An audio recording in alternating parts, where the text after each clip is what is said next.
This is the Amp Hour Podcast, recorded October 14th, 2015. Episode 271.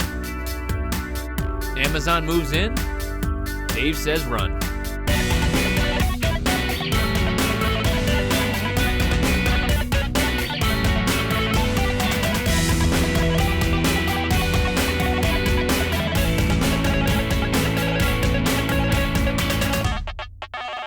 Welcome to the Amp Hour. I'm Dave Jones from the EEV blog. And I'm Chris Campbell of Contextual Electronics. What's up, nerd? Ooh, getting colder around here. It's Colder? Colder, yeah, you get warmer. How does that work? It's coming Here on gets- to summer. Right, yes. See the earth that tilts in the one direction. Oh, that thing. Right, yeah. Right, yeah. yeah. Just like we're on daylight saving time now. Yes, we are. But yeah, what's new? I've seen stuff on your forum. That's good. What's there's a couple of Kickstarter silliness. That's fun. I'm sure we'll talk We've got about a whole all this bunch of stuff to talk about. Yeah. And we're just waffling on because we're such professionals. Speaking of starting waffle, you shows. now have how many millions of minutes in the world? I think it's 460 Good million Lord. minutes watched on my YouTube channel. Good Lord, people. But that's only since, according to the graph, that's only since they started actually recording that, which was like 3 years ago. So like there's, it's probably like 600 or 700 million really or something. Either way, Depends that's way too much. Yeah. Sorry, world, Yeah. for wasting your life watching That's my okay. videos. But like 500 million minutes Yeah, man. watched. That's just nuts. That's a lot of stuff. The power of accumulative math, right? Yeah, and freeness. That helps too. Freeness always helps. Right, and Yeah. yep. Yep. Statistics, numbers, all that sort of jazz. Right. People Right. with time. Yep. All right, come on. Yes. Let's get into it. We have a whole bunch of stuff to talk about. There's a ton of stuff on here. I don't know where to start, honestly. No, neither do I. Should we start with software or hardware? Or Well, we're hardware guys, aren't we? yeah, I don't know. So that's the thing. Like, so some of this stuff. Yes, we are. But Thanks it's for clarifying It that. keeps creeping in. That's what I mean. Like it keeps creeping Pesky up on software, us. huh? Well, It's and like so the thin edge of the wedge, is it? And we're starting to get wedgied. Yep. Sorry, you can just You're picture gonna break the visuals of- elastic. Well, I think so. The thing that I think is interesting is the Amazon. That's obviously a big thing that just got announced, right? We've known that for a I long haven't time. heard about that. Okay, so like a lot of people, so Google a while back announced that they want to be like the solution provider for IoT, right? Everyone's around IoT. Oh God, I know, but I think so. Like that. I forget what it's called. Hype curve. Is that right? Like, yes, there's right, that yeah, big yeah. pit of despair, like middle section. I think we're out of that, to be honest. Like we're at the point where things actually are getting adopted, and it's actually the point where it's like, okay, battery life's good enough, processors are super cheap, software's pretty, advanced on a lot of fronts. Maybe not here, but I think, in terms of like the supporting structure around it, I'm not going to say it's time, but it's getting there, and I think it's also that people are running out of other things to do.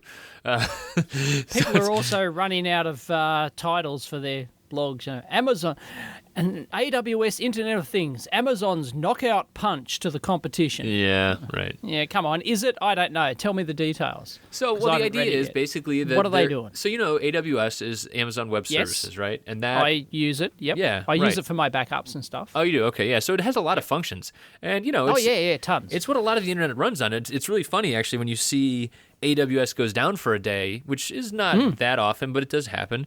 You can tell everyone who's using it because then all these other sites are like, "Oh, we're sorry, we're down right now," and it's like any web I provider. think like, Altium's Cloud, for example, runs on, the Amazon Web Service, or it did at one point Yeah, or I something. mean, like- you have no EC2 idea is- who's running on that. Right, I mean- EC2 is elastic cloud computing, and that's basically like you can Yep. spin up a server at any time. This is not new stuff. It's just that it's at a scale where people are using it pretty significantly. I mean, big services like much bigger than Altium even, like web your average services. Joe is not using it because it's not easy to use. All these Amazon services are not easy to implement. They're not like, real jazzy interface. You've got to know what you're doing. Yeah, it's not meant for beginners. Yeah, that's true. I mean, it's a little bit more in-depth, but I think it's more for power users. Yeah, I agree with that. That's true.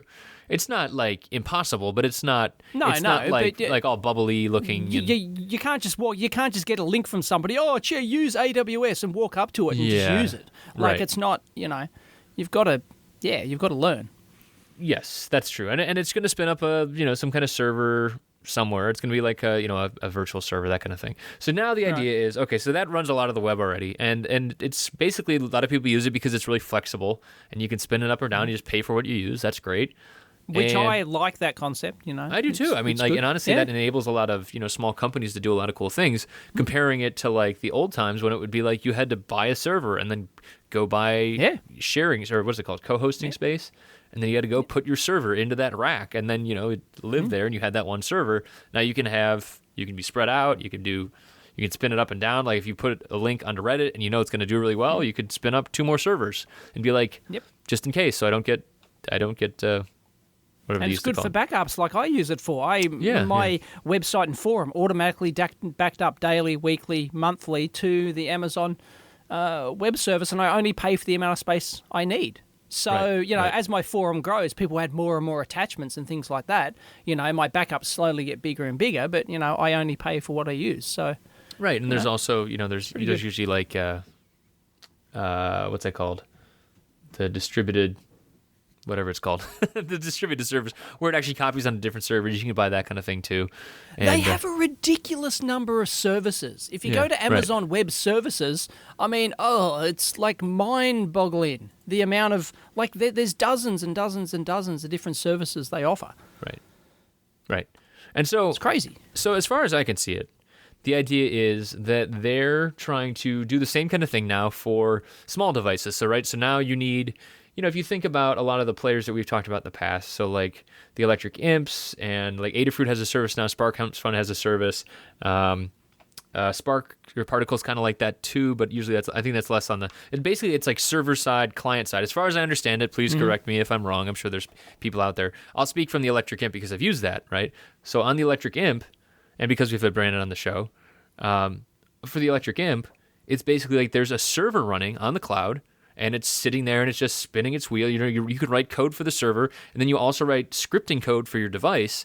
And then basically there's, handling between them. And now if I go to so I have a project sitting in front of me on my bench where when my wife needs to call me up from the basement and, not interrupt my recordings, she goes to a link that I gave her. There's a couple different links, and if it's one color, it's green. Another link is red.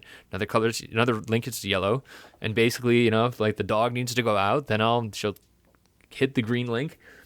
Then that goes to the Electric Imp servers, right? So there's software running there that I wrote, and then what that does is there's a handler there, and then it sends code down to the device. The device is checking in over Wi-Fi, and it's got code written on there as well. And then it says as soon as you receive this ping, effectively, then you execute some code on the little piece of hardware here, and then it does something. And in this case, it just talks to a bunch of strips of LEDs, and it blinks a certain color. And then hang on.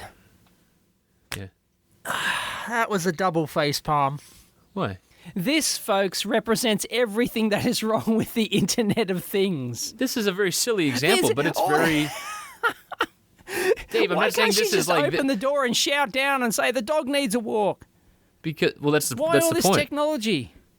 Yeah, I know, it's stupid. It's technology for the sake of technology. Because when I'm recording... Of course, I get it, it's a silly thing, but you're focusing on the wrong thing here, right? This was actually, an implementation, albeit silly, and there's much sillier out there, right? And lights come on, yeah, but you can also just run a wire down to a light bulb that turns on.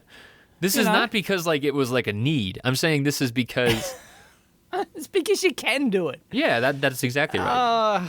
That is a reason to do projects sometimes. You're focusing on the wrong thing, though. So that's just I'm just trying to explain the layers there, right? So the layer that Amazon, as far as I understand, the layer that Amazon would be working at would be basically similar to that electric imp service, where it's just kind of sitting there, spinning, and it's not always going to be, from a website pushing a notification down to a device. It might be a device, and I've done this with Analog.io, which used to be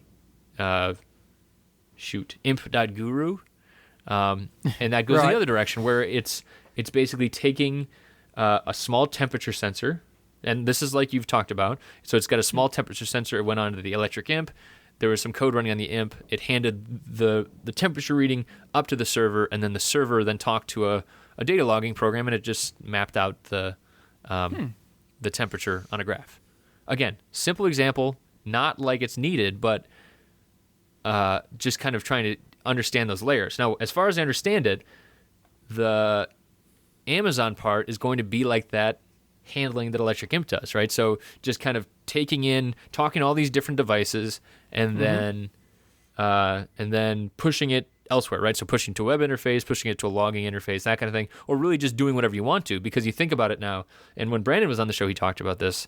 The span of how much you need to do can expand pretty quickly, right? Remember, he talked about the hockey goal thing and how they had to handle. When a goal was scored, every light. Oh, I remember that. Yes. Yeah, you remember that? I'll link in Brandon's show as well. But he talked about how every light in every house who had one of these devices had to go off almost simultaneously. So that could, in theory, be millions. That could be, yeah, exactly. At 10,000, that's if not a big sold deal. a million of these. But if you're on a single server and then you have to send out 1 million or 1 billion, right? That straight scales, away. Yeah, exactly. That's the kind of thing where it's pretty. The scale can spin up pretty quickly. Yep. And then there's also security layers and all that other stuff that is it's important. So I think that's why everybody wants to get into it. Of course, everyone wants to be the one who has the the de facto standard Internet of Things cloud service, and so many have gone by the wayside because they're not Amazon. Right. If I was going to pick, if I had to bet which one is going to be around in 10 years' time, I'd be betting on freaking Amazon. Right. Like you said, right? I used to have a temperature sensor here, right, in the lab. I got in the mailbag, right, a couple of years back. And it hooked up to what was one of the biggest Internet of Things servers in the world at the time. And now it's vanished. It doesn't work anymore. It's gone. I don't know who they sold it to, and it just vanished. The protocol changed, and what? Well, and that's the thing. Like, so it is all these different layers of protocol and and even like services, right? So you could buy an off-the-shelf thing, right? So we've talked to Bunny before, and what was his thing called? The Chumby, right? And that's you going through a single provider, and then if that provider goes away, you're kind of up a creek, right? And now it's starting to spread out where it's not like vertically integrated. Like, okay, you have to go to one provider so that. If you want to find out the weather from weather.com, weather.com has to be talking to Chumby so that they can display it on your Chumby device. Now it's weather.com or whoever or maybe there's even just a sensor in a field somewhere that's publishing through an Amazon cloud type of thing or whatever kind of, device handler like that. And then you just go and read the stream from that. You're not going to be talking directly to that device. It's going to be logged somewhere. And so everyone wants to be that layer because if you control that layer, not only do you control the revenue stream of people that want to subscribe to it or provide it as a service kind of thing. Is this thing free or is it or do you pay per I don't know, data chunk or something? I don't know. Right. It's only a beta at the moment. Yeah, it's really as a early. lot of Amazon Web Services are. They're in beta. Yeah. Well, a few of them are. Sure. I don't know. Actually, I'm looking at the whole list now. Yeah, there's only one other in beta, Mobile Hub. Okay. Anyway. Well, so speaking of beta, so that's like the layer there, right? The interesting thing to me was that they've already got. You can go look at the Getting Started kits, and these are names that are very familiar. But basically, they're kind of like they've got tutorials already built around this stuff. Got kits? Yeah, well, it's not Amazon kits. They're partner kits, right? So right there, but people have already partnered up with them. Right. So one of them's like Seed Studio. So they've got the BeagleBone Green, which is what I assume it's not Adafruit or SparkFun because they've got their own, right? They're trying to push their own. They want to be the Internet of Things service, right? Yeah.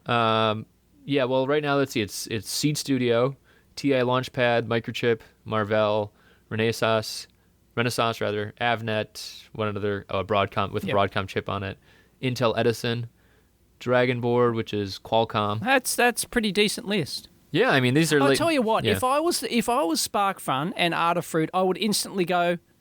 Yep, this is done. We give up. We just give up. I mean, like, don't even bother. We'll just, like, on a dime, turn around and go, right, we're going to do Amazon.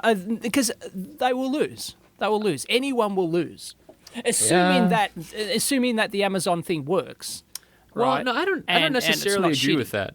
I don't necessarily No, agree with you that don't? because if Oh, well, you can still make a business from it, but long term, you are going to lose.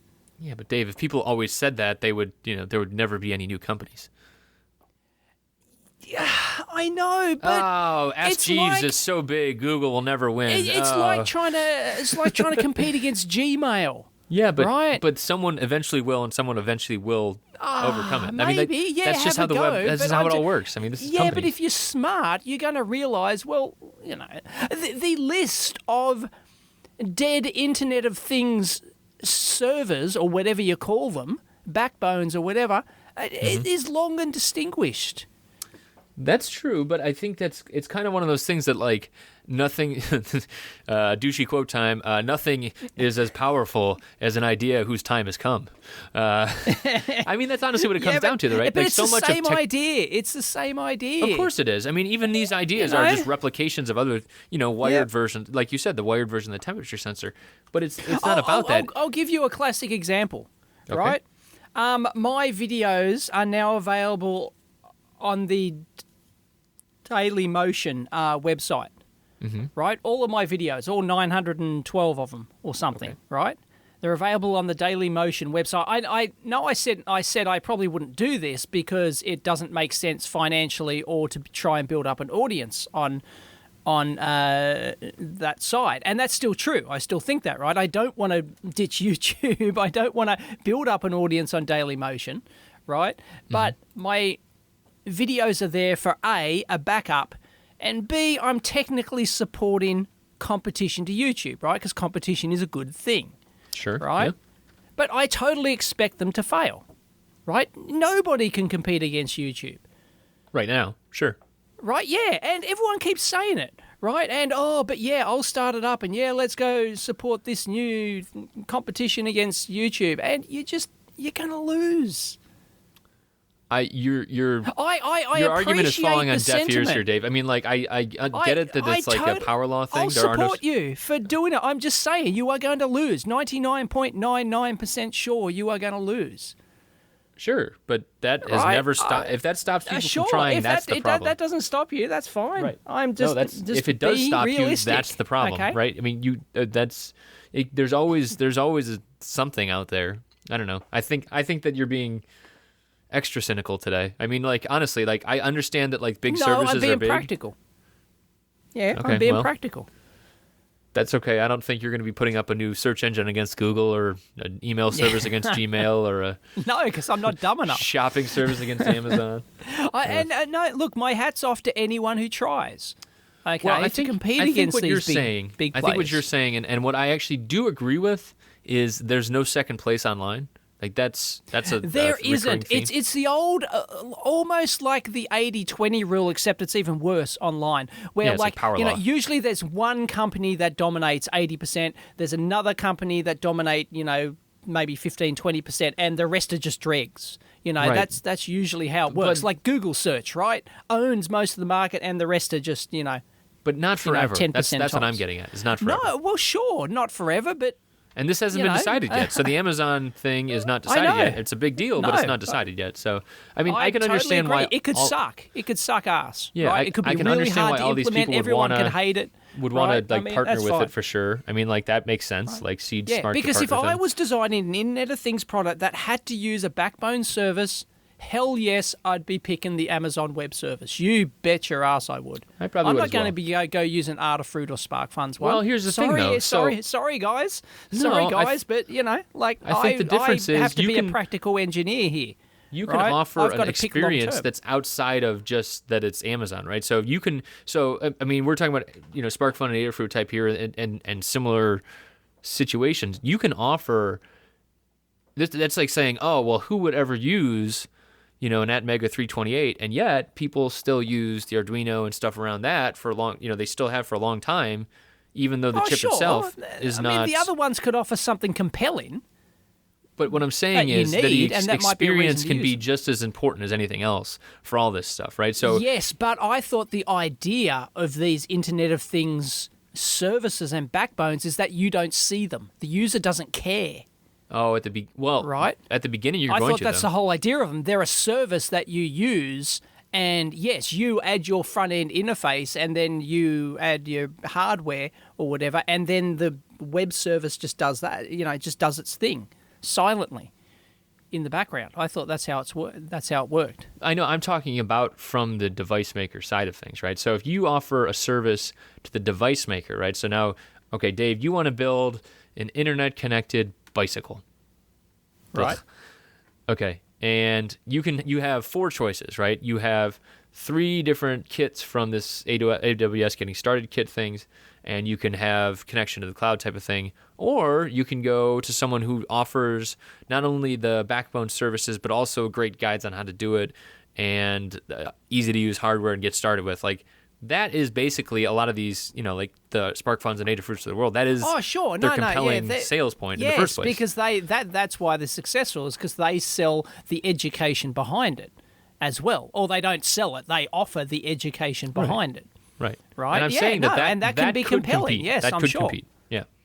Yeah, totally. But what I'm saying, granted, off the top bat, I have not seen nor heard of before this the Adafruit or SparkFun Internet of Things services. You just raised it here, and nor have you seen the Electric Imp or anyone else that's doing that. No. No, I've used the Electric Imp one. Oh, okay. All right. But maybe I haven't seen the latest one. Anyway, right. So I'm not talking about specific details here. Okay. Now, where was I? Now I've completely lost it. So you're saying you haven't seen these things, but the new ones. No? He's getting older, folks. Yeah. We're going to have to put him out the pasture soon. Perhaps I was going to talk about, but you've got to weigh up, right? You've got to weigh up, perhaps in this case, right, what you're talking about is perhaps ease of use and getting started with long-term viability of your project. Now, if I was forming a startup company, right, with some Internet of Things gadget, right, and I'm trying to build a company, I'm trying to build a business based on this, right, I am going to go, even if it's much harder work, you'd be foolish not to go for the most viable long-term platform. Well, I don't think that all people are always rational, but I tend to agree with you. I would probably look at the marketplace, I don't know about come you. on, we've got to talk about good design practice here. It's picking a long-term part. Sure, but I've gotten taken in before by a good reference kit. I don't know about you. So have I. Yeah, it doesn't make it right. It doesn't mean we should encourage all of our listeners to do the same thing. Maybe that is a good point of conversation. I mean, it can get you right. I mean, you're like, oh, well, all the examples are here and blah blah blah, and then you get to the final flow where it's like, oh, this next thing isn't written for me. I guess I have to do it myself, and this is terrible. So yeah, I mean that can be tough, but I think that's a different thing. So I'm talking about an FPGA kit that I was using. It had an exact similar. I actually targeted the kit because it had a very close, software setup. All the demo was very similar to what I needed to be doing, and I was I've done exactly the same thing, and that's common. Yes. Yeah, and you can kamagutsa doing that. Can you? What is that? You can kamagutsa. Okay. That's an Aussie term. Yeah, it means you can get tripped up. You can fail Gotcha. because of that. You can it can screw you in the end. Right. Because of that.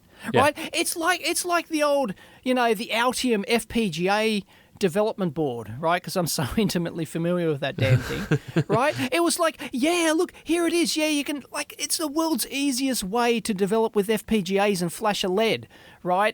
Or talk to an LCD or do whatever, right? And it's great. And, and you might get sucked in by that, but when you want to do something real with it, something really hard, it's the custom stuff. It just falls apart, right? Right. It just completely falls apart. And, That is not good design practice, okay? Like it or not, that is, if you did that, right, at a company, if you were an engineer at a company and they said, right, we want you to design this product, and you target this development board because it allowed you to get something up and running really quickly, right? And then so you'd have something to show, oh, look how fantastic I am. I developed this really quickly. And then, that's great. So it looks good for a couple of months. You're a hero.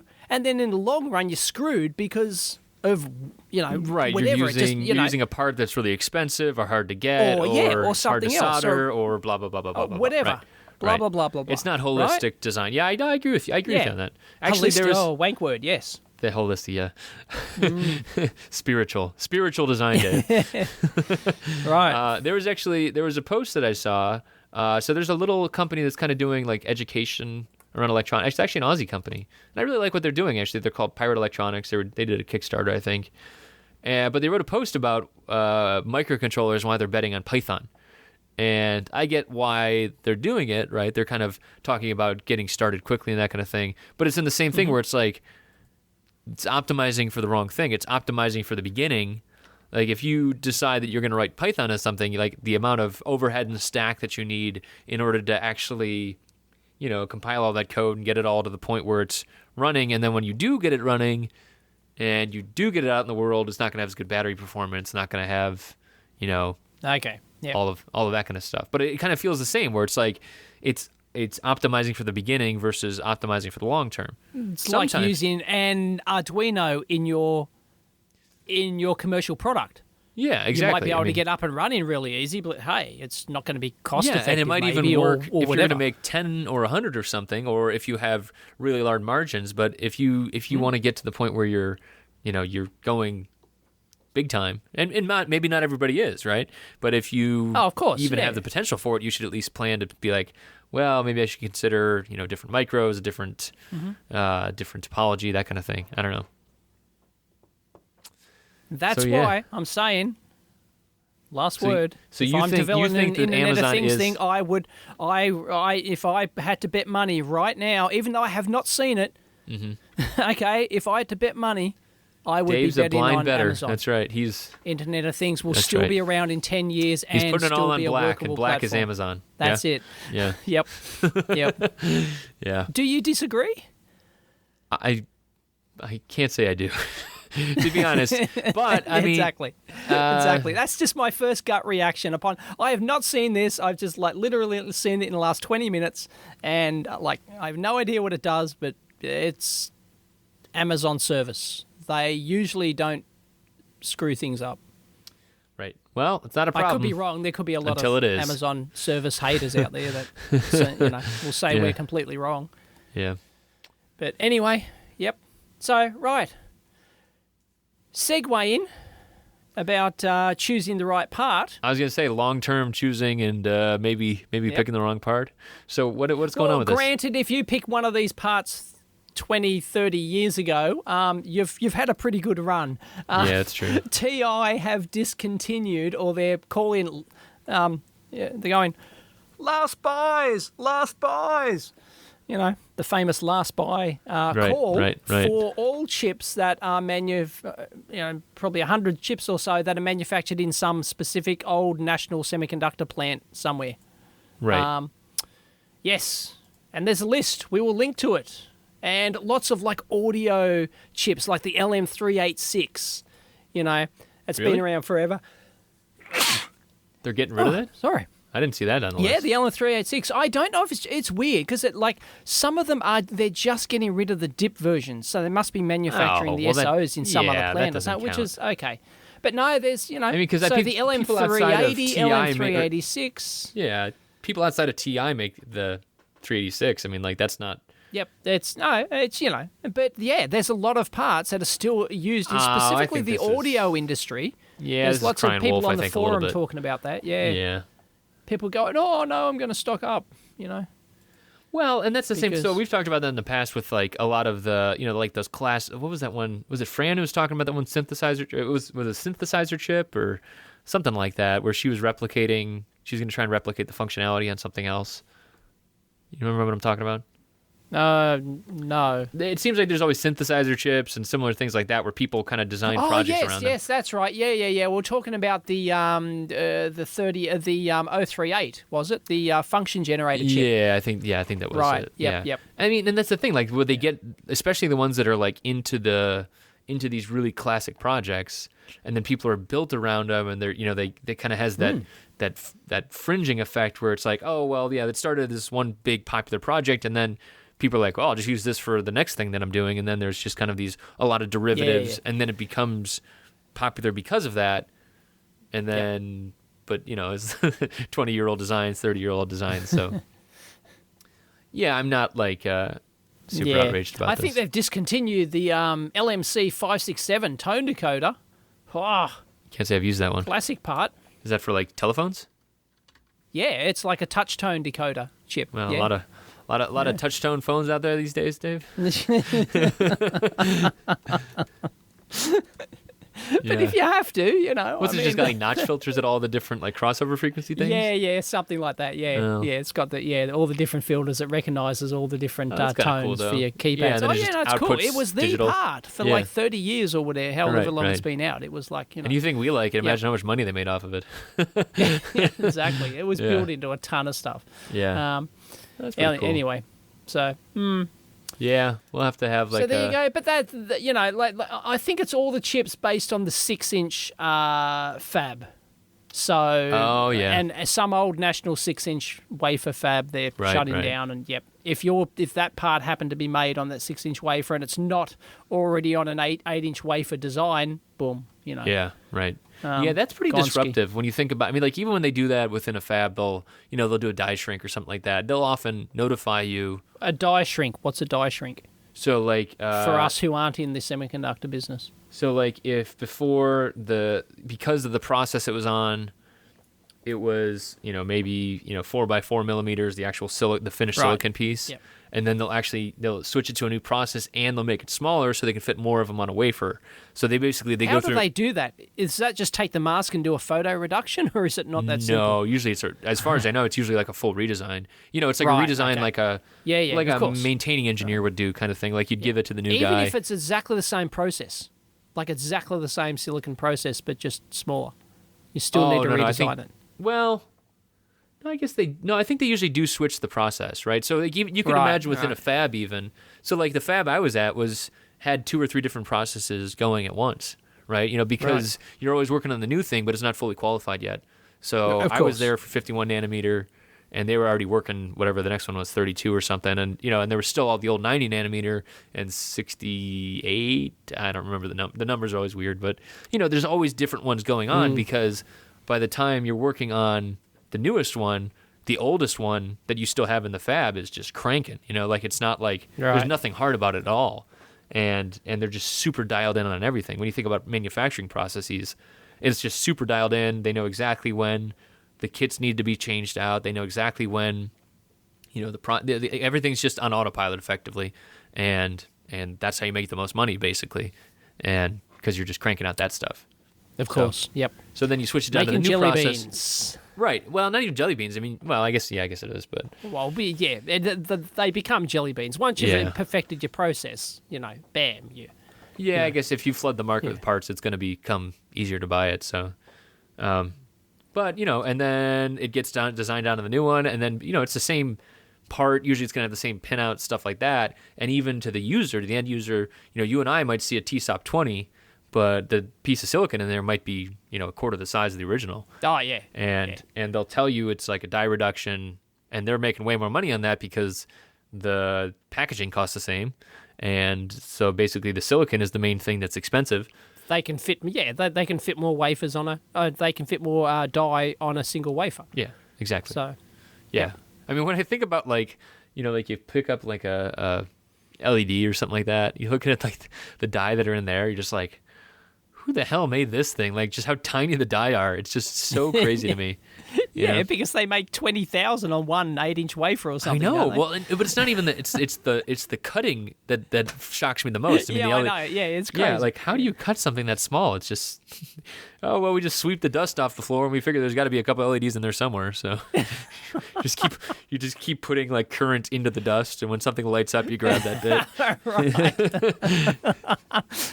That one, oh shit, there's light there. Okay, Yeah, that's a right, LED. right. You know, we'll pick it up. Right. Well, and you think Anyway. about that too, like as processes get older, and you like as you know, like throughout time, you just keep turning off testing as well, right? At the beginning, you're testing 100% of every lot, and then over time, you're testing less and less and less because testing's expensive too. And then by the time something's 2 or 3 processes back, you're basically like, well, we just check every 100th wafer or something like that just to make sure. And you're not even really checking that much anymore. You're just assuming that the process is good enough. And then you have, statistical, like, okay, well, this is 95% yield, so, we're okay with that kind of thing. Right. It's a weird business. All right. I don't miss it at all. Breaking news. Breaking news. Okay. Straight off the teletype. Yep. Yes. And yes, what is it? Inverse Moore's law is in effect again. Oh, this isn't decided numbers yet. This isn't decided No, yet. it's not, but it's a rumor. But hey, come on. We do love rumors. This is huge. This is as big as the TI National merger. Right? Yeah, I don't get it, though. So, Analog Devices and Maxim are supposed to be Maxim a merger. talks. I mean, there's lots. There's got to be overlap there. Like if there's overlap in any two companies, well, TI and National were I guess, similar, right? There was a lot of overlap, but Yeah. yeah, Analog and Maxim like fierce rivals for decades. Yeah. Yeah, they're in merger talks. Who Also, would? I They will can remind call it people Max that Analog. I was gonna do that too. Maximal analog. Analog Max. Maximalog. Maximalog. I like Maximalog. that. Maximalog. Yeah. Oh dear. If anyone's got a better name. Anyway, merger talks apparently. National Analog Devices are a $19 billion market cap company. Maxim, poor cousins, are only $11 billion market cap. So, yeah, and I guess you kind of have to at that point. I was really Yeah. disappointed when Analog. I don't know about what Maxim's doing on the fab side, but Analog was moving. Maxim were in trouble apparently. Maxim, like it's apparently Analog Devices who approached them, which means, Maxim were in trouble and the sharks were coming in. Gotcha. Yeah. So I think Analog Devices the shark and Maxim are the. The guppy. Yep. Yeah. Bloody. I know Analog always kept a lot of cash on hand. They're a very conservative. Oh, did they? They were a fiscally. very good cash cow company. Fiscally Yeah. very good. Like to the point where a bunch of my friends got laid off because they got a little jumpy and they laid off a bunch of the FAEs. No, because So- they only had Yeah, 10 billion in cash. yeah, or exactly. something. That- like that kind of Getting thing. a bit nervous. Ooh. Yeah, I was No, predicting. I love companies like that. I respect a company who has a huge cash backing and no debt. That's like I'm going to invest in you. Depends that's like, how big the company is, though. Too like at the beginning, that's not the right move usually, right? Because you usually need to be growing. Yeah. But and mature companies like this, especially ones that run fabs. But that's what I was saying is like the Analog. I don't know if you remember, but like they announced a while back that they were not going to pursue a new process of their own. They were going to basically be like TSMC. You're going to do all the analog process. Yep, stuff. process stuff, and then you get to keep all the process stuff. But that's the thing, like with analog companies, like so much of it is like the secret sauce in the process. And if you're like, oh well, TSMC, you get it, it's not exclusive to us. It's like, well, anyone can come What do in. you really? Yeah, Joe exactly. Blogg's startup can come in and take on Analog Devices. Oh, I don't think that'll actually happen. But, Right. but it's just Hey, come competitors. on! I could. thought you were half an hour ago. You were all bloody encouraging people to take on the big boys, right? And now you're saying, "Oh no, don't bother." Right. I guess I have to say that now. I'll say silicon's different. Unbelievable. Silicon's different. I mean, like honestly, right. like starting up a search engine is, buying some servers and trying it out on It's a code. It's code in a basement. It's right, something, versus Yeah. buying a Something you can do in your $500,000 mum's seat basement. of, Right. of Cadence and like $5,000. 500 grand. Oh, sorry. Yeah. I thought you said $5,000. Jeez, that's a bargain. I'll take Yeah, one. right? Yeah. Yeah. Right. Yeah. Yeah, so I don't no. Yeah. And I it's don't- not like you can just go to, download that on, download that from Pirate Bay or something. Right. You know. Yeah. It's like- Right. There is no AWS for chip. I guess actually TSMC kind of is like that, but it's like it would be like, oh well, our starter tier is $300,000 for a lot of wafers. Like, oh okay. Well, I guess I'm not starting that company after all. And even then, they only get the work experience person to talk to you, because Oh, right. 300K, Yeah, right. give that account to the work experience yeah, kid. exactly. You get the intern. Yeah. Yep. Yep. Yeah, so big changes coming for sure. I don't know what it's going to do to us. I know you don't really make electronics anymore. Oh, come on. I'm pretty sure your channel switched over to being a repair guy. Is that right? Right. You're a trash That's a man and repair channel. guy. Is that right? Dear. But I mean, just in general, the market too. I mean, like I don't know what all this big stuff does. I mean, obviously it opens some things up, but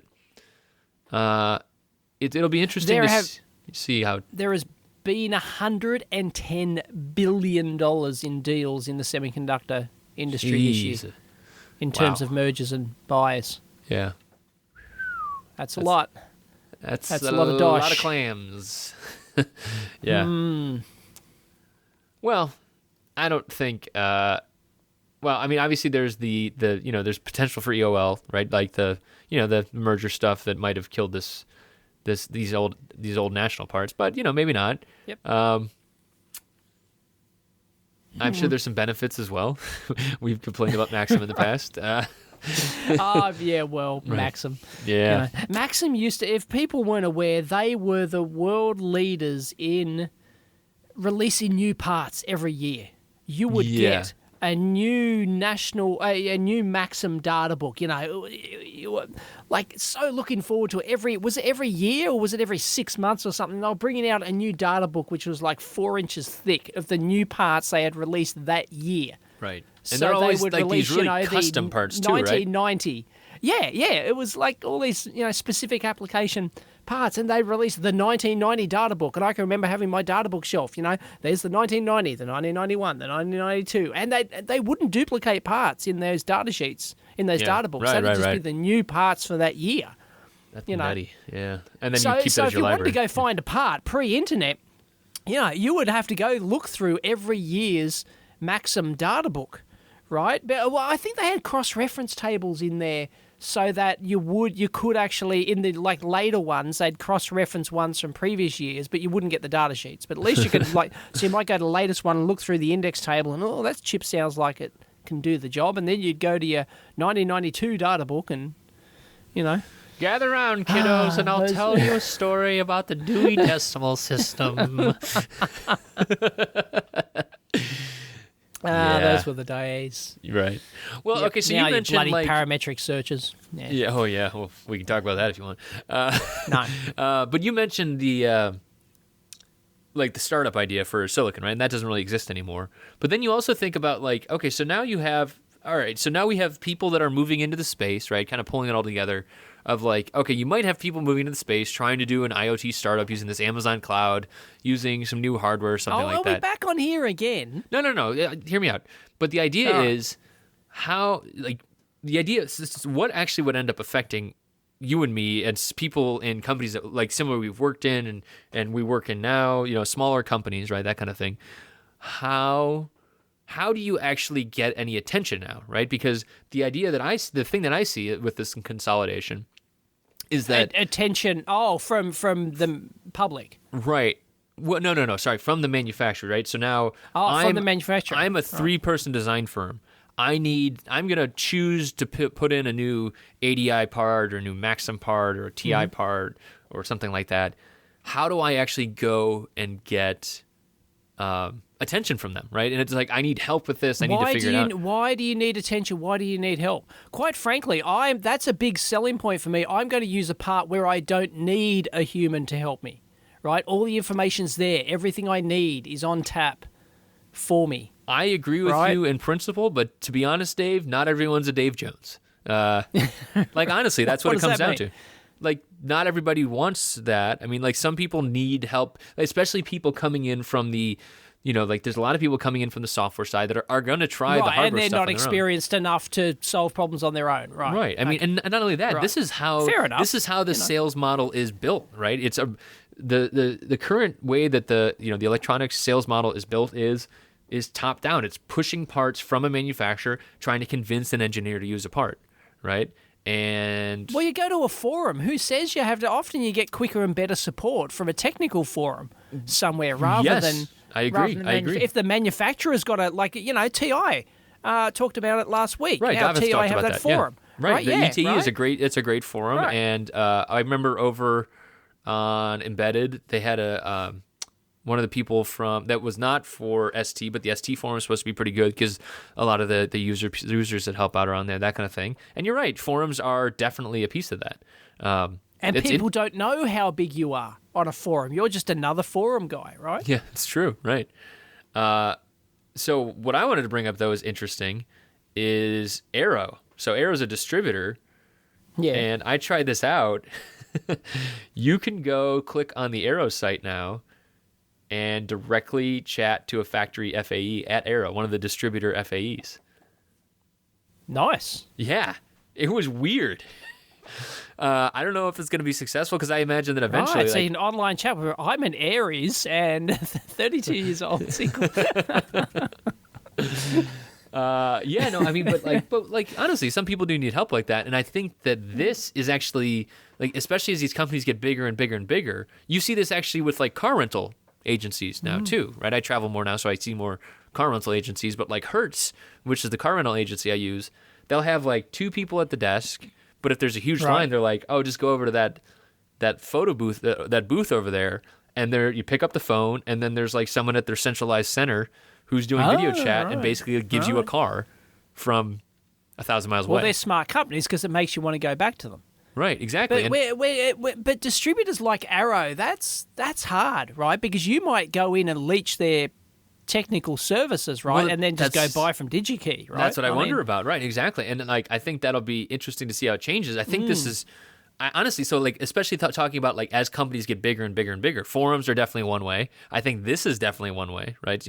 This is direct interaction, but a lot of times, like, so in the past, I've gotten through their filters because I worked for big companies. If I did it now as Contextual Electronics, it's I've like, done that. Who's little Contextual Electronics? There's no, what's it called? EAU, estimated average annual usage, right? It's like, how many am I going to use in a year? Yeah. How many are you going to give me? I've done that. All you have to do is say, I'm from Serso. I'm from, I work for GC Marconi. I work for Tallies, Right. And they go, way. Yeah, exactly. You represent Boonga. business that they can then report on and that kind of thing. And it's interesting, but now this is now a new piece that you could kind of jump the line a little bit, at least for now. So I thought that was really interesting. Like I said, I tried it, and I talked to a guy in, I think, the Colorado office, and we video chatted, and he helped me look at new boost converters, and now they're dating. And now we're dating. That's right. Now we talk once a week, and we love everything about. We talk about boost converters and buck converters and SEPA converters and. Oh dear. And the difference from Dave's experience, I'm talking to people about electronics. I'm going to keep bringing that up until you show me a new board. Thank you very much. Yeah. I think that is interesting new development. We'll see. I don't know. Especially as big companies get bigger, because you need, like, you think about it, like, there's going to be upstarts in every, there's upstarts that are trying to take over Gmail and Google and everything like that. Someone wants to know, who those people are in case they hit it big. I'm sure the same thing happens in hardware. It's not likely, but they still want to know in case it happens, right? So Right. yeah. Next. I was. Do we care about the real reason Quirky failed? Oh, I thought we talked about that last week. Oh, did we? Oh, well, I thought Or last this was time, a new rather. link. Yeah. Oh, hey, you were right. Do you want to talk about that? Yeah, I always want to talk about when I'm right, Yeah. which is the majority of the time. No, it's not. Ha! But no, we opened up Parts.io, so that's a new thing. Yes. Told you speak- so. Told you it'd never work. No one would take it up. No one wants to sign up to use your search engine. Well, we still allow signups, so you get benefits. But yes, we're now open to the public, and so that's exciting. And if people tried it in the past, they got frustrated like Dave did. Dave still hasn't tried it, I'm pretty sure. So, Well, according to you, I don't do any electronics. right, that would help. If we could somehow get it to if I wrote like a bot for your forum that was like a part search thing, then maybe you'd use it, right?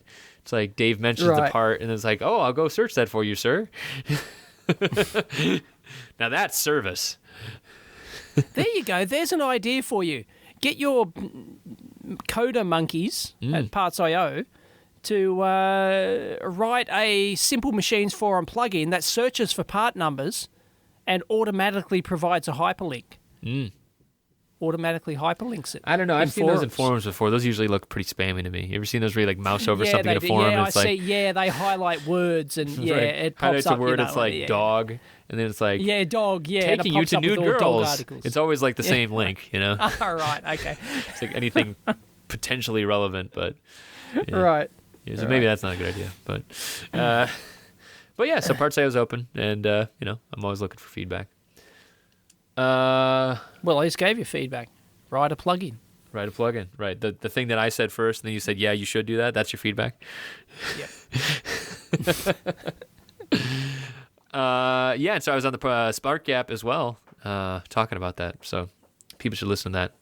Always a good time talking to Carl and Corey. So if you like podcasts and stuff.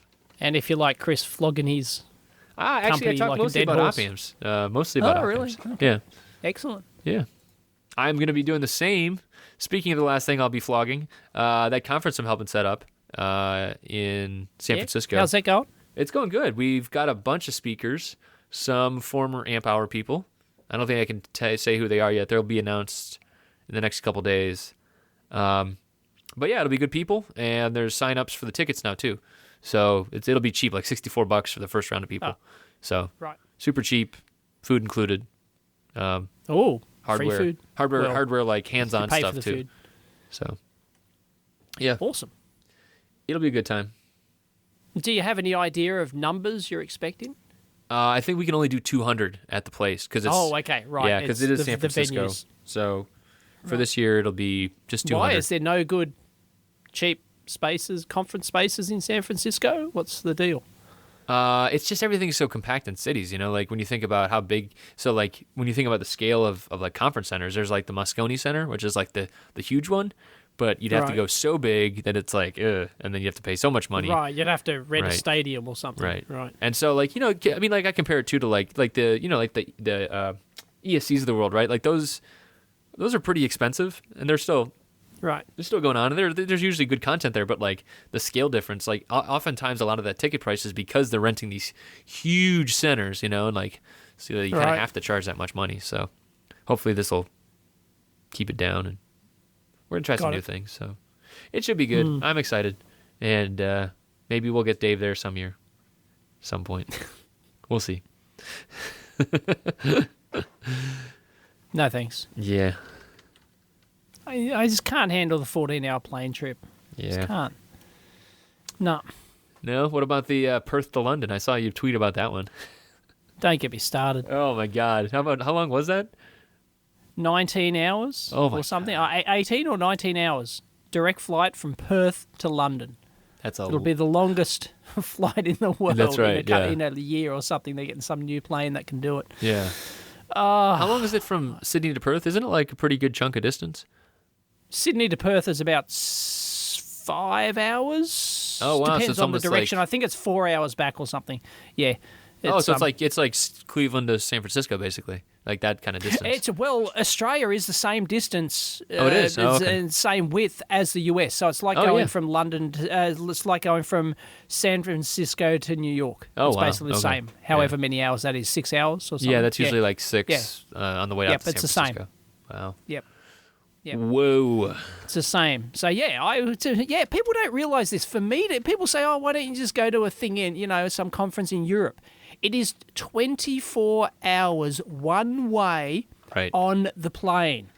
Right? Blech. That is just flight time. That is just flight time. That doesn't include many Time hours zones time. It doesn't include the time zones. Doesn't include the couple of many hours layover at the airport in between. It doesn't include you've got to get there 2 hours early at the start. Otherwise, they won't book your bags on. Right? And Yeah, that's nutty. for an international flight, it's 48 hours. Is like 48 hours just on the plane. That's more than an entire working week. Yeah. Just to get there and back. That's crazy. People don't realize how far it is. And, I say that, people always say that all the time. Why don't I do that? Or why don't I go to the US? It's 14 hours each way. 16 just to get to San Fran. If I were to get to New York, add another 6 or 8 with a layover at least. Yep. Right? It's 20 plus hours each way. So a working week just to get to New York, for example. Full working week. Right, and then you got to stay there for 2 weeks or 3 weeks in order to make it worthwhile. Yeah, to make it worthwhile. I'm not flying there for a couple of days conference and then coming back. Right. Jeez. Yeah, I've been saying. I think that by the time the only way that Dave's coming back over here is when the kiddos are finally ready to go to Disney World. That's what I'm calling it. That's pretty. Yeah. No, I've been saying that for years. Yeah, that's probably when it's going to happen. Right. So we got a couple more years. I'll probably be in Australia first, to be honest. So. Oh yeah, no, Huxley, right? Huxley's only 5 months old, right? It'll be another 4 years before we can probably take him. Wow. Well, look, we could take him now, sure, but it's just. Yeah, it's better if they can, at least wipe their own bottom. Right.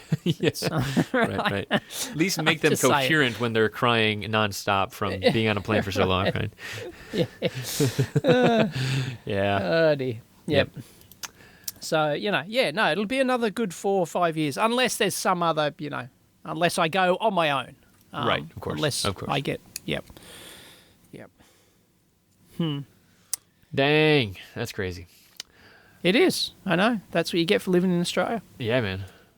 That and well, spiders. the US isn't that much different. Where can you go, right? Canada. You can go to Canada, and that's in Mexico. That's about it, right? Apart from that, from New York, it's like 6 or 7 to London, so it's not too bad. Oh, that's not too bad. Yeah, that's not too bad. That's like going from here to Singapore or something. So that's not right. That's not too bad. Okay. Yeah, from LA, it's like 6 or 7 to Hawaii.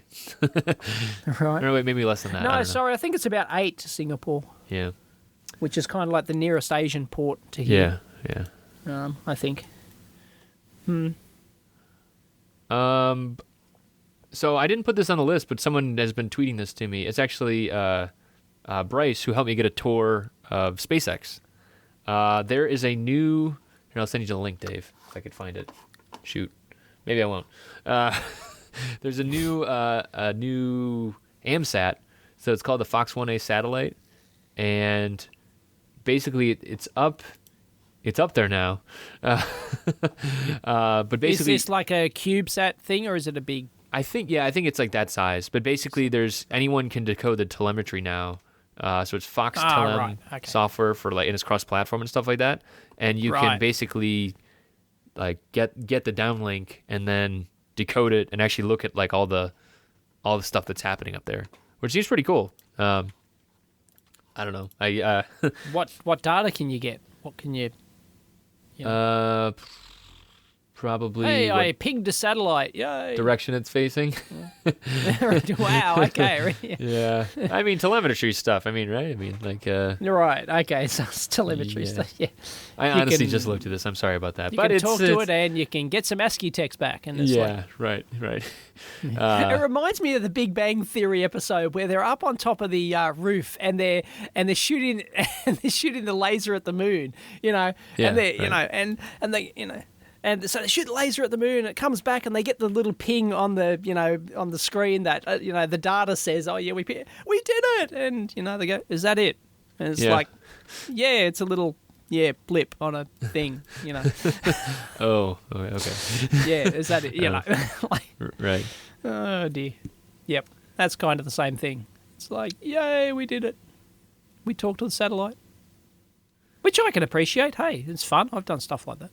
Yeah. Oh, yeah. I mean, that's just like for the a sake of it, common moonbound stuff like that. just yeah. because you can. Yeah. Yeah. Just because you can. That's what we do. Yeah. Because we're a sad bunch, aren't we, engineers? No, it's just it's a technically challenging thing that you want to do. I mean, some Yeah, of we're us want sad to. in the eyes of most of the world. Right. Yeah. I wanted to talk about robots a little bit. I know that we usually get into an argument about robots, but Talk about robots. Go on. go on. Oh, robots. I was starting Get it to off your imagine chest. Come on. some of the things. I know we've talked about the list before of things that can be replaced by robots, and really I should say robotics and automation. But I was out doing errands today, and I got my hair cut, and then I got a coffee, and then I got a sandwich somewhere, and I started to think about what can't be done by robots or automation in the future. You know what I mean? I feel like there's so much stuff out there. What I was really imagining was a robot cutting my hair, and kind of Right. going Garth in the suck and cut in Wayne's World kind of Right. style. But I don't know. I was just kind of imagining what. Well, that's the Can't thing. It be. was probably possible 50 years ago to do that, right? Robots have been taking over people's things since the days of Henry Ford, right? I mean, Yeah, I mean, I guess you could say an not assembly line robot, is not smart robots automation. as we know them these days, but Yeah, automation, right. right? Yeah, automation, for sure. has been, it's Yeah. been taking over jobs since, for the last 100 years almost, right? 80, 90 years, right? Yeah. Long time. When did Henry Ford start these automation? It would have been, Yeah, I don't know. I don't know, it's close to it. Probably. It's Yeah. getting close to a century, right? I've been to the Ford And Museum. even before that, forgot to read the signs. machines have been taking jobs way back. The Industrial Revolution, for goodness sake, right? Right, like the not the Mennonites, sorry, the Luddites. Mennonites So skip technology too. there's nothing new here. I mean, it's just, Right. I was just kind of more imagining. I guess we've talked about the jobs a whole bunch in the past. you're imagining what could be taken over by. Well, and more just I had a nice haircut person today, and she was very nice, and I don't know, I have nice Uber drivers, and I'm like, oh well, your job's gonna be gone. More Uber than haircut, hopefully, but it's I guess it's empathy. I don't know. I guess. But Well, I don't know. I guess I'll just repeat my refrain from before: is it's better to be the robot builder than the person whose job is yes, taken by a totally. robot. So Yep, I guess we're on No. the right path there. definitely. Yeah. Robots and stuff. I still need to get better with robots, but we're getting there. What else should we talk about? We're Maybe almost out we'll of time. be visiting Cafe 80s, Oh yeah, right. from Back to the Future. Yeah. Yep. Pepsi. What's it called? Pepsi. That wasn't Pepsi Max. That actually exists now. The $50 Pepsi. Yeah. Oh yeah, the $50 Pepsi. Yeah. Yeah. Yep. All right. Well, do we have anything else to talk about? I don't know. No, we're over. Well, we're just on time. For Just a on change. time. Yeah. Yep. There's other good links on the subreddit's always good for checking out new links or bad links. Or It is. It's not a bad repository of new stuff. I like that it's honestly it's nice that it's public because then people see it on Twitter. You can watch it on Twitter. You can see it on the actual. If you're a Reddit person, you can see it there. It's just I was just lamenting before this. Why doesn't Reddit auto update? It's supposed to be like a news, like a thing where you get your latest stuff. Why doesn't it like auto update? Yeah. Why do I have to hit the refresh button? I think the idea is that there's, Why? right now on this page, and the page I'm looking at, there's 100 links. If that's not enough to satiate your need for constant stimulation, and that refresh is such a difficult thing, maybe you should use a different site, Dave. Right. Well, I don't use Reddit anyway, so apart from this show. So Yeah. Okay. Yeah, but it's people nice. say Reddit's a duck's guts. Meh. Yeah, it's okay, but it's nice because we always love when people submit stuff. You do have to be you have to have a login, but it doesn't matter what your login is. We should see everything, so it's a good place to post links. Let us know. Most of them are me, but that's okay. You posted one about the Scarp. Stupid Scarp. Oh yes, thing. no, we have to talk about it. We have to, otherwise it's sorry. Okay. Yes, okay, so we're going to go 20 minutes over.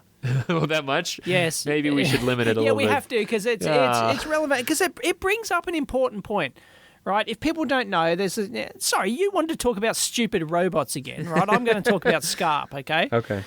Now, Crowdfunding again. if people, yes, it's crowdfunding, so bingo.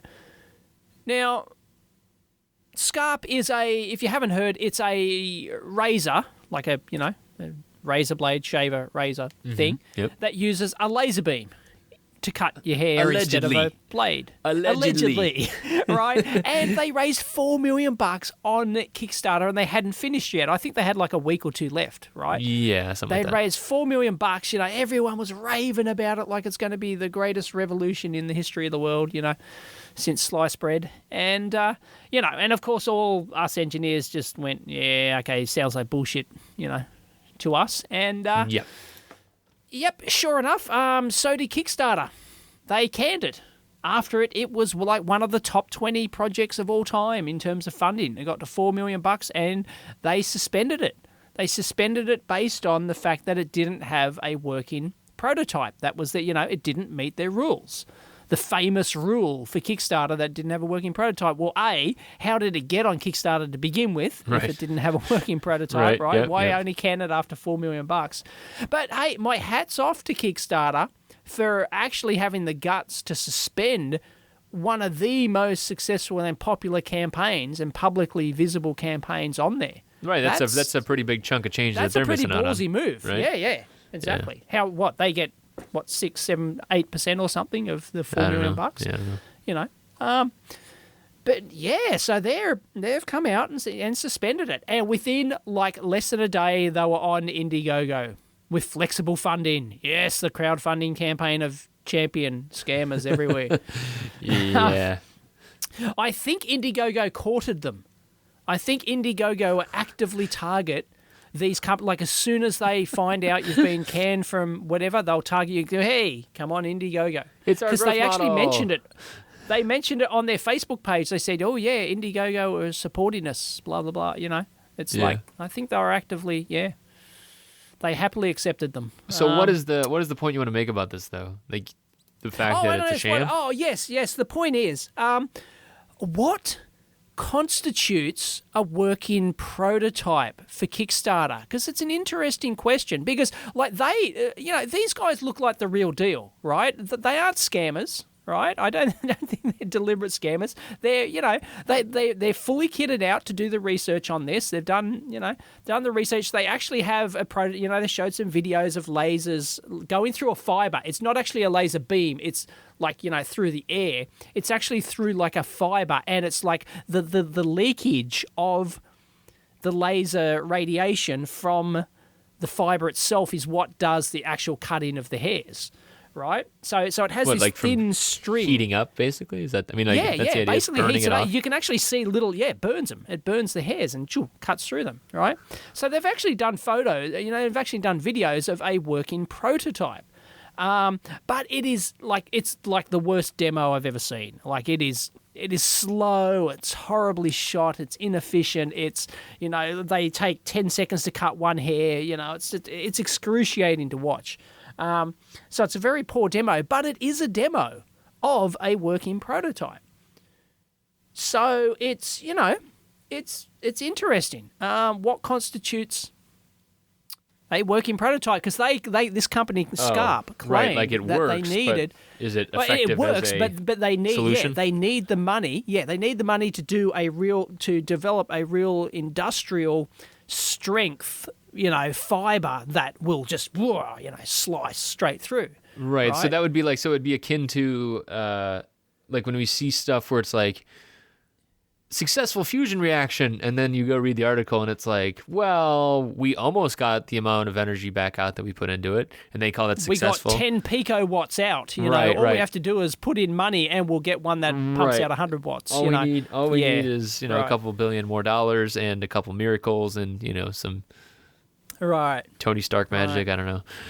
So they do have a real prototype, and they have a real lab where they're developing this stuff. So the guys aren't some scammers with a 3D render. Although that at first they did not have this video at first, like when they first. I don't think anyway. When they first put the campaign up, they sort of had 3D printed, 3D printed shaver handles and stuff like that, and no actual, and they had a fiber that wasn't embedded in the razor itself, and so it wasn't really but they have since shown a working prototype, so but they still got canned, which is interesting. So I've seen a lot worse projects on Kickstarter that have gone through that have had less of a prototype than this right. thing. So I would think the question would be, what kind of role does Kickstarter have in protecting consumers, or what does any crowdfunding have in protecting consumers? Yes. Because it opens up a whole big can of worms. Yeah, I mean, then is every campaign that fails ever, are they liable for that kind of thing? Where it's like, oh well, who's making the decisions there? But that's also the business they're in, and they're making money on it, so they get to decide. Do they have to protect the claims of the product? Like this it's like a razor, of consumer course, right? confidence type thing. Scarp claim that this will revolutionize shaving, and it'll just chew, it'll be the cleanest shave ever, and it'll just shave through all your hairs. Blah, fantastic, right? Well, it did, but it also took my skin off. Place?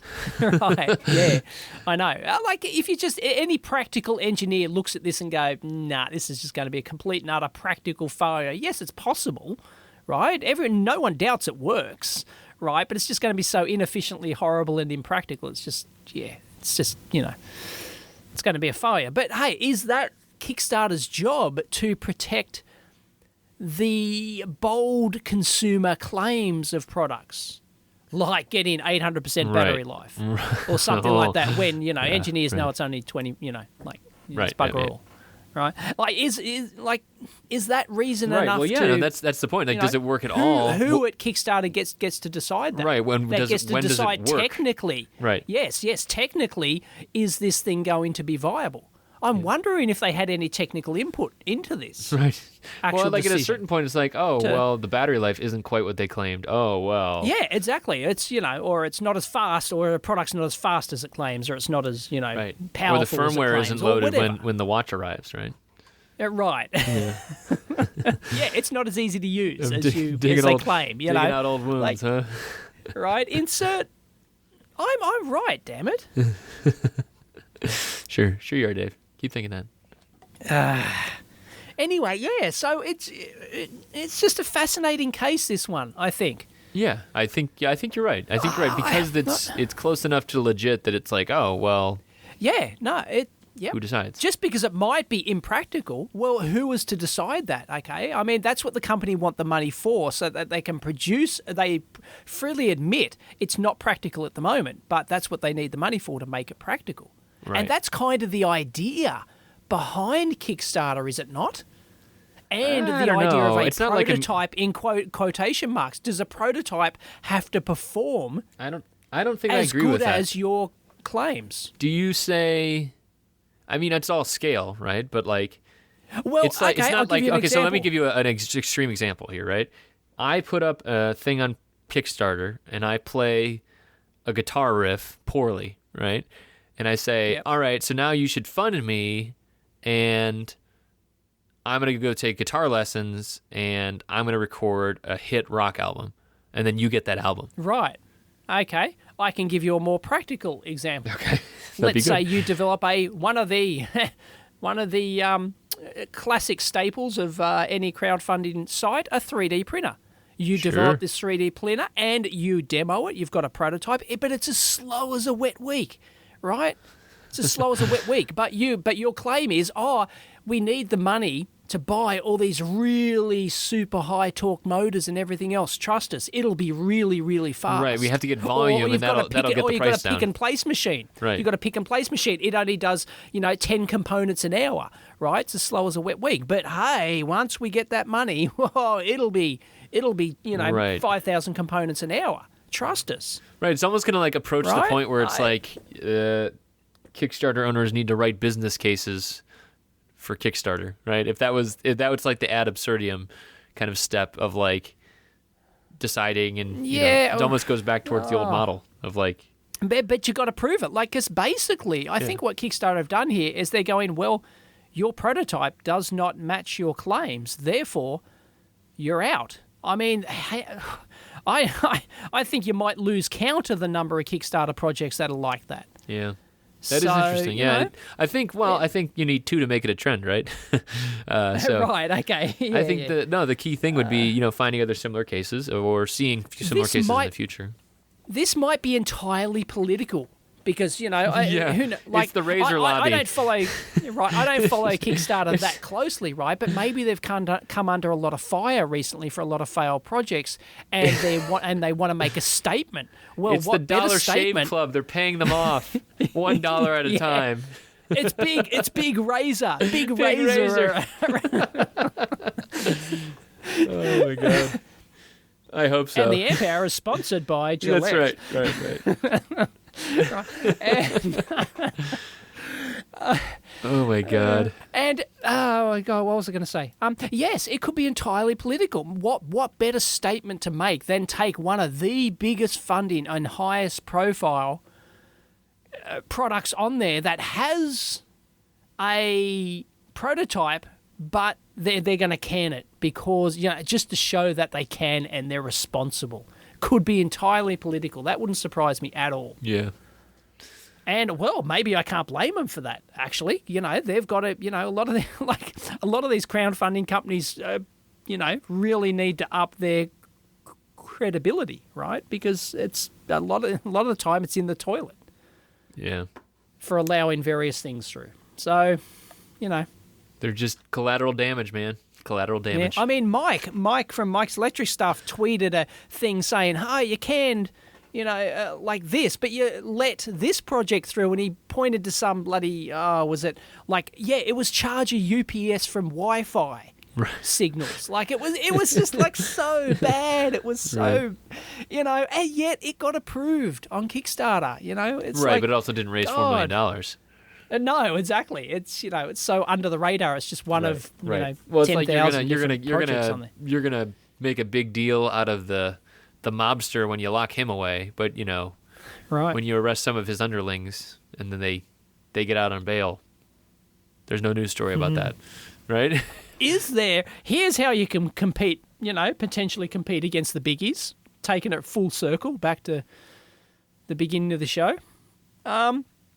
Somebody, start a crowdfunding site like Kickstarter and Indiegogo, but God. one that's Another technically vetted. Oh, interesting. Heavily technically vetted, by experts. It's founded by experts. It has a team of, maybe, volunteers or whatever, EEV but starter. they're experts there you in go, their Dave. field. You should start EEV that. Start. Yeah. Yes, EEV Start. And it's like a badge of honor if you've been approved on this site, and they don't have 10,000 different campaigns on there. They have 10, and these have been vetted. Yeah, sorry, man, that would not work. The power of these platforms is how many I know. How many eyeballs are looking. Bums on seats, Bums on seats, that's right. Yeah. People just spend their day, trawling through Kickstarter, looking for projects to back. I mean, to throw their money at. Don't you guys know that you could be throwing your money at things like Dave and me? Come on. Which we should close with our. We always appreciate our Patreon donations, so thank you to everyone who does that. Thank you very much. Yes. It allows us to send microphones to our next guests. Yes. So. I think we're up to 150 an episode or something, so that something more like than pays for... pays for the mics. And I think the next and the server too. And the next thing is going to be paying for. We're going to get back into transcriptions as that keeps going up. So we should set some more goals, that kind of thing, because I think transcripts are great. I don't know what the next step after that would be. And in a couple of weeks, we will be releasing a Kickstarter where we want to take your money to improve our podcast. We've got a working prototype. That's right. We promise to develop a bigger and better and higher quality podcast. We have 271 revisions of a prototype so far. Yeah, it's shit quality at the moment, but trust us, you just back us for a couple of $1 million on Yeah, we'll just take some voice lessons and stand-up comedy lessons. Yeah, I will personally take. Yes, if we get that'll be the stretch goal. If we reach $1 million on Kickstarter, I will personally take voice lessons. There we go. And learn how to Dave will learn how to talk like an Ohioan. Learn how to pronounce. Yeah. Right. Yeah. Yep. Or a Texan. Bye, y'all. See ya.